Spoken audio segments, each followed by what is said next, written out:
Roy Suryo, Rismon Sianipar, dan Tifauziah Tias Suma atau Dr. Tifa berstatus sebagai tersangka kasus tudingan ijazah palsu Presiden ke-7 RI Joko Widodo atau Jokowi. Ketiganya ditetapkan sebagai tersangka pada Jumat tanggal 7 November tahun 2025. Pengacara Roy Suryo Ches, Ahmad Fauzinuddin mengungkap sosok ahli dan saksi yang telah diajukan ke penyidik Subdit Kamnek Ditreskrimum Polda Metro Jaya. Ada 4 sosok ahli dari berbagai bidang yakni bahasa, pidana hingga IT. Mereka diantaranya ahli bahasa linguistik forensik Prof. Aceng Ruhendi Fahrullah dari UPI Bandung. Ada ahli pidana Ganjar Laksmana Bonaprata Bondan dari Universitas Indonesia, ahli pidana Dr. Azmi Syahputra dari Universitas Trisakti, dan ahli IT Prof. Henry Subiakto dari Universitas Airlangga.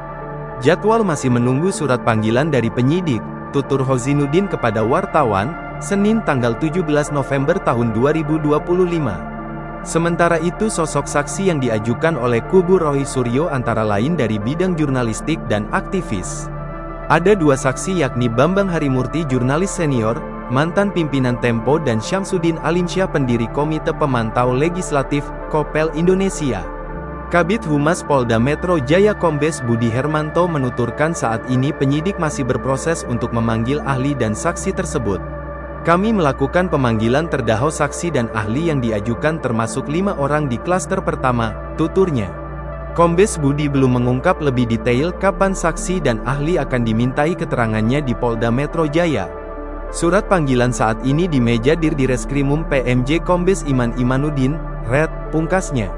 Pada konferensi pers pasca pemeriksaan Roy Suryo Ches kemarin malam, Direskrimum Polda Metro Jaya Kombes Iman menyebut penyidik menyatakan selalu menjunjung tinggi asas-asas bagaimana undang-undang yang mengatur di dalam proses pemeriksaan dari ketiga tersangka.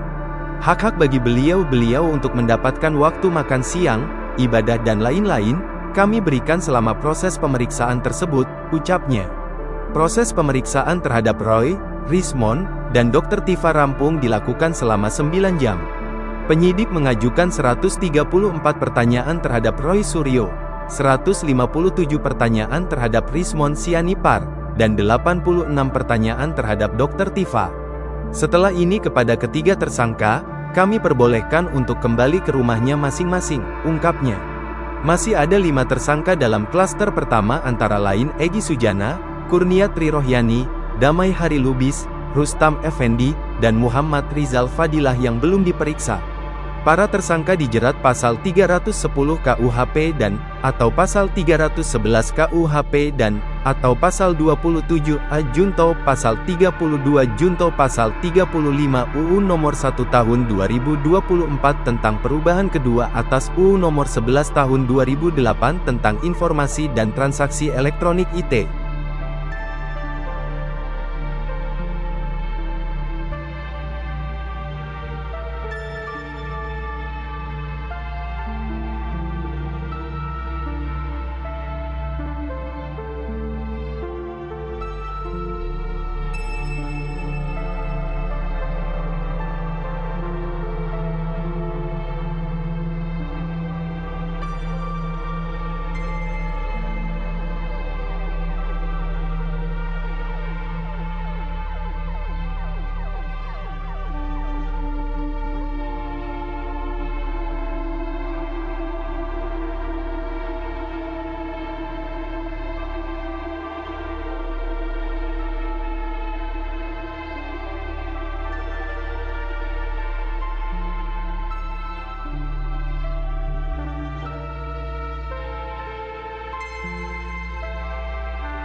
Download Tribun X sekarang, menghadirkan lokal menjadi Indonesia.